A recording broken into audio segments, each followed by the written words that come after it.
बचपन में एक न एक बार तो हम सभी सोचते हैं कि काश हमारे पास भी कोई जादुई ताकत होती। हमारी आज की कहानी भी कुछ ऐसे ही खास लोगों के बारे में है। कहानी की शुरुआत में हम यूरोप के सबसे छोटे देश इलीरिया के शाही खानदान की छोटी बेटी समैंथा को देखते हैं, जिसे राज परिवार में पैदा होने के बावजूद भी एक राजकुमारी की तरह नहीं रखा जाता था। और वहीं दूसरी तरफ उसकी बड़ी बहन एलेनोर को सभी चीजें एक बार बोलने पर मिल जाती। हालात बद से बदतर तो तब हो गए जब सैम के पिता, जो कि वहाँ के राजा भी थे, उनकी एक प्लेन हादसे में अपने भाई के साथ ही मौत हो गई। उनकी मौत के बाद से ही सैम की माँ कैथरीन ने उस देश का राजपाट संभाला। और कुछ ही हफ्तों बाद जब एलेनोर 18 साल की हो जाएगी तो उसकी माँ के बाद उसे रानी बना दिया जाएगा। सैम को तो मानो उस परिवार का कभी हिस्सा ही न माना गया हो। अपनी जिंदगी को एक आम आदमी की तरह जीते हुए वो किसी के साथ भी घूम सकती थी, जिनमें से एक लड़के का नाम माइक था। देश में तानाशाही के विरोध में सैम और माइक ने सड़क पर रॉक म्यूजिक की एक परफॉर्मेंस की, जिससे वहाँ लोगों की भीड़ के साथ पुलिस भी पहुँच गई। सैम ने अपने स्केटबोर्ड से पुलिस का ध्यान भटकाने की कोशिश की, पर एक ट्रैफिक साइन से टक्कर होने की वजह से पुलिस ने उसे धर दबोचा। जब उसे वापस घर लाया गया तब उसने अपनी माँ को बताया कि देश के लोग सरकार से नाखुश हैं, पर कैथरीन ने तो इस बात को मानने से साफ इनकार कर दिया। अगली सुबह वो स्कूल में रोक्साना से मिली, जो उसी की तरह एक शाही खानदान की दूसरी बेटी थी। वो एक शांत मिजाज की लड़की थी जो अक्सर अपने आप में ही खोई रहती। रोक्साना को लाइव स्ट्रीमिंग करना बहुत पसंद था, जिसकी वजह से वो मशहूर भी थी। इसके बाद हमें एक हाई सिक्योरिटी जेल दिखाई जाती है, जहाँ पर 34 नंबर कैदी को अपने सेल में से एक कैपेसिटर मिला, जिसे उसने एक डिवाइस में लगाकर अपने गले में बंधा हुआ नेक कफ खोल दिया। ये करते ही उसकी सारी शक्तियाँ उसके पास वापस आ गई और वो उन्हीं शक्तियों से जेल का दरवाजा तोड़कर वहाँ से निकल गया। इधर सैम और माइक अपने म्यूजिक कॉन्सर्ट की प्रैक्टिस में लगे थे। माइक ने सैम को एक कॉन्सर्ट में साथ चलने को कहा और वो भी मान गई। तभी वो एकदम हैरान रह गया जब सैम को उसके मुंह से गार्लिक नान की स्मेल आई, जो उसने 2 दिन पहले खाया था। उस रात एलेनोर की रानी बनने से पहले की पार्टी अटेंड करते वक्त सैम को याद आया कि उसने तो माइक के साथ एक पार्टी में जाने का वादा किया था। वो उसी वक्त अपनी माँ को झूठ बोलकर वहाँ से निकलकर क्लब पहुँची, लेकिन दोनों के पास आईडी कार्ड्स न होने की वजह से उन्हें क्लब के बाहर ही रोक दिया गया। तभी उन्होंने वहाँ काम करने वालों को पीछे के दरवाजे से अंदर जाते देखा और न जाने कैसे सैम ने उनके पासवर्ड का पता दूर खड़े खड़े ही लगा लिया। ये सब देखकर माइक एक बार फिर से हैरान हो गया। पार्टी के बीच में ही सैम को आसपास की सभी आवाजें सुनाई देने लगी, यहाँ तक कि दिल की धड़कन से लेकर एक छोटे से कीड़े की भी। उसे एकदम से बेचैनी सी हुई और उसने फायर अलार्म बजा दिया, जिसकी वजह से पार्टी बंद हो गई और दोनों को पुलिस फिर से अरेस्ट करके ले गई। कुछ समय बाद दोनों के घर वालों को बुलाकर उनको छोड़ दिया गया। कैथरीन ने सैम को झूठ बोलने की सजा देने के लिए उसे गर्मी की छुट्टियों में भी स्कूल भेजने का फैसला किया। इधर 34 नंबर कैदी अपने पार्टनर को फोन करके उसके सेब वाले आइडिया की तारीफ करते हुए बताता है कि कैथरीन ने ही उसे जेल में डाला था। वो अपने अगले कदम के इंतजार में था और साथ ही उसकी नजर सैम पर भी थी। अगले दिन स्कूल में उसे जानवरी नाम की एक लड़की मिली, जिसने बताया कि उसके पिता और सैम के अंकल दोस्त थे। क्लास में मैटियो, टूमा और रोक्साना भी बैठे हुए थे। कुछ देर बाद प्रोफेसर जेम्स ने उन्हें बताया कि शाही खानदान के दूसरे बच्चे होने की वजह से उन सभी में बचपन से ही एक अनोखी शक्ति मौजूद है, जिसका उन्हें अभी तक अंदाजा भी नहीं। और इस बार गर्मी की छुट्टियों के दौरान उन्हें सीक्रेट सोसाइटी के लिए तैयार किया जाएगा। अपनी माँ कैथरीन को इस सीक्रेट सोसाइटी प्रोग्राम की हेड के रूप में देखकर सैम हैरान हो गई। कैथरीन ने सभी को बताया कि ये सीक्रेट सोसाइटी राजा या रानी पर आने वाले सभी खतरों से लड़ने के लिए बनाई गई थी, लेकिन अगर उनमें से कोई भी इसका टेस्ट पास नहीं कर पाता तो उसकी याददाश्त मिटा दी जाएगी, ताकि उन्हें अपनी शक्तियों के बारे में याद ही न रहे। उनकी पहली ट्रेनिंग में उन्हें एक पिरामिड तक पहुंचना था, जबकि पूरे कमरे में लेजर हथियार थे। जैसे ही टूमा आगे बढ़ा तभी उस पर एक तरफ से हमला हो गया।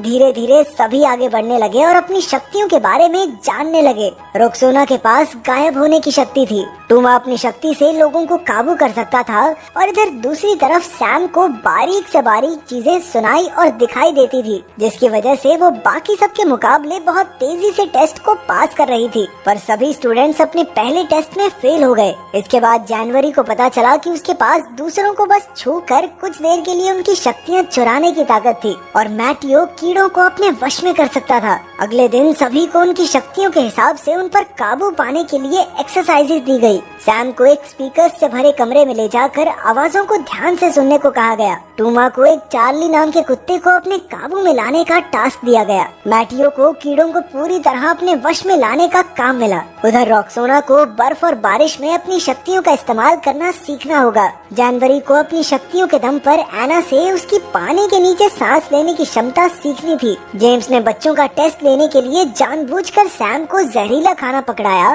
जिसके बाद जनवरी ने सैम को अपना सेब खाने को दिया। उसी रात माइक के पिता ने उसे सैम को फोन करते देखा और न जाने क्यों बिना बात ही सैम से दूर रहने को कहा। अगले दिन सैम अपनी माँ से मिलने पहुंची, जिन्होंने उसे एक अंडरग्राउंड हेडक्वार्टर दिखाया। वहाँ बहुत सारी कीमती चीजें पड़ी थी, जिनमें से एक डीएनए बेस्ड नैनो डिवाइस था जो एक जैसे डीएनए वाले लोगों को टारगेट करता था। कैथरीन ने उसको अपनी शक्तियों पर काबू लाने के कुछ तरीके बताए। इसके बाद रॉक्साना को छोड़कर सभी बच्चों ने अपनी शक्तियों पर काबू पा लिया था। सिर्फ रॉक्साना ही आगे नहीं बढ़ पा रही थी, इसलिए जेम्स ने उसको इतने बिखरे हुए बालों में लाइव हो जाने की धमकी दी और ये सुनते ही रॉक्साना ने अपनी शक्तियों का इस्तेमाल करके खुद को गायब कर लिया।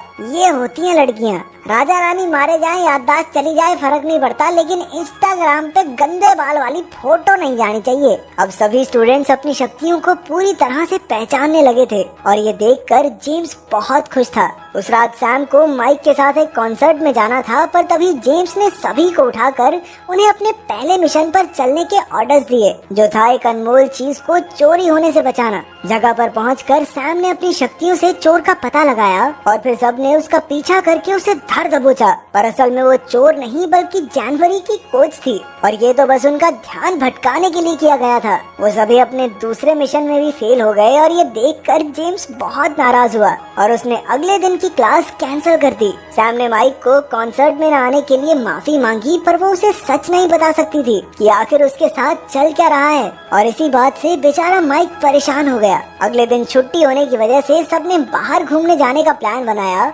और इसी बीच जनवरी और सैम में अच्छी दोस्ती हो गई। सैम ने तो उसे अपने घर भी बुलाया। दोनों सहेलियां चुपके से उसके घर में घुसकर स्टूडियो में गई, जहां सैम ने जनवरी को बताया कि उसके पिता उससे इतना प्यार करते थे कि उसके लिए उन्होंने पूरे टावर को स्टूडियो में बदल दिया। तभी वहां माइक भी आ गया और सैम को उसके बिना ही मजे करते देख वो नाराज होकर वहां से चला गया। कुछ देर बाद कैदी नंबर 34 ने अचानक से उन सभी पर हमला कर दिया और वहां से भागने से पहले उसने सैम को स्नोफ्लेक्स कहकर पुकारा, जो सैम ने फट से पकड़ लिया क्योंकि सिर्फ उसके पिता ही उसे स्नोफ्लेक्स बुलाते थे। जेम्स ने सबको शांत रहने को कहा, लेकिन सैम उसकी बात ना सुनते हुए कैदी नंबर 34 के पीछे भागी और उसने उसे जंगल में ढूंढ लिया, जहां जेम्स सैम को बचाने की कोशिश में बुरी तरह जख्मी हो गया। उसने सैम को बताया कि वो ही उसका चाचा एडमंड है, लेकिन इससे पहले वो उसे कुछ और बता पाता, जनवरी वहां आ गई और चोरी की हुई शक्तियों से उसे एक जोरदार मुक्का दिया। वो सैम और प्रोफेसर जेम्स को वहां से ले गई, जिसकी हालत इतनी नाजुक थी कि उसे हॉस्पिटलाइज करवाना पड़ा।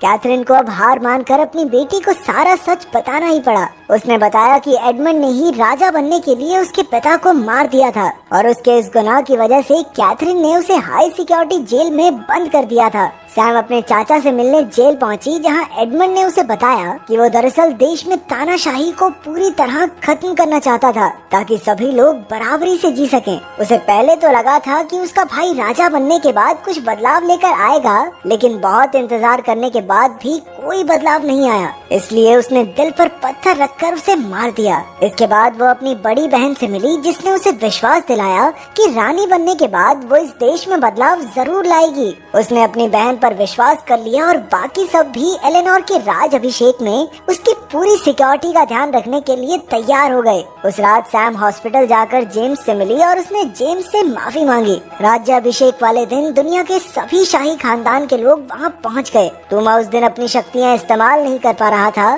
क्योंकि उसकी शक्तियां जनवरी ने चुरा ली थी और वो चुपके से अंडरग्राउंड हेडक्वार्टर्स में पहुंच गई। वहां जाकर उसने गार्ड्स को एडमंड को छोड़ने के ऑर्डर्स दिए और हमें पता चलता है कि एडमंड के साथ फोन पर कोई और नहीं बल्कि जनवरी ही थी। वो दोनों शुरुआत से ही मिले हुए थे। फिर उसने वापस जाकर अपने दोस्तों को अपना पीछा करने को कहा और उन्हें सेल में बंद कर दिया, लेकिन मैथ्यू ने अपनी एक मक्खी की मदद से सैम को सारी बात बता दी। सैम ने अपनी शक्तियों का इस्तेमाल करके एडमंड को ढूंढ लिया और उसका पीछा करने लगी। इधर रानी का राज अभिषेक शुरू हो चुका था और एडमंड ने वहाँ पहुंचकर एक नैनो डिवाइस फिट कर दिया जो उन सभी लोगों को खत्म कर देगा जिनमें भी शाही खानदान का खून है। सैम को पता चल चुका था कि जानवरी उसके पीछे आ रही है। वो भागकर माइक के घर गई और उससे मदद मांगी। पहले तो माइक ने मना कर दिया, लेकिन जब सैम ने उसे अपना सीक्रेट बताया तो वो मान गया। दोनों ने फिर साथ में पहले जानवरी को पकड़ा, जिसने मान लिया कि वो एडमंड का साथ इसलिए दे रही है ताकि वो राज कर सके। इसके बाद उन्होंने बाकी सबको छुड़ाकर एक साथ एडमंड के खिलाफ लड़ने का प्लान बनाया। एडमंड का मानना था कि शाही खानदान के खत्म होने के बाद ही लोगों को असली आजादी मिलेगी। सैम, टूमा और रेक्सोना उसका ध्यान भटका कर उसे एक कमरे में ले आए जहां पहले से ही एक डिवाइस फिट था जिससे एडमंड की शक्तियां कमजोर पड़ गई। माइक ने तब तक नैनो डिवाइस को रीप्रोग्राम कर दिया जिससे एडमंड उसके अंदर ही फंस गया। दूसरी तरफ राज अभिषेक बिना किसी परेशानी के पूरा हो गया और अब एलेनोर ही देश की रानी है। सैम, रेक्सोना, टूमा और मैथियो को सीक्रेट सोसाइटी में एक्सेप्ट कर लिया गया। प्रोफेसर जेम्स के ठीक हो जाने के बाद कैथरीन ने नई रानी को सीक्रेट सोसाइटी के बारे में बताया। रानी ने वादा किया कि इलीरा के लोगों को तानाशाही के साथ साथ एक सरकार बनाने का मौका भी दिया जाएगा ताकि सभी लोग पूरी आजादी से जी सकें। अचानक सभी को खबर दी गई कि जानवरी जेल से भाग गई है और अब उन सबको मिलकर उसे पकड़ना होगा। तो अगर तुम्हें चुनने का मौका मिले तो तुम कौन सी सुपर पावर चुनोगे?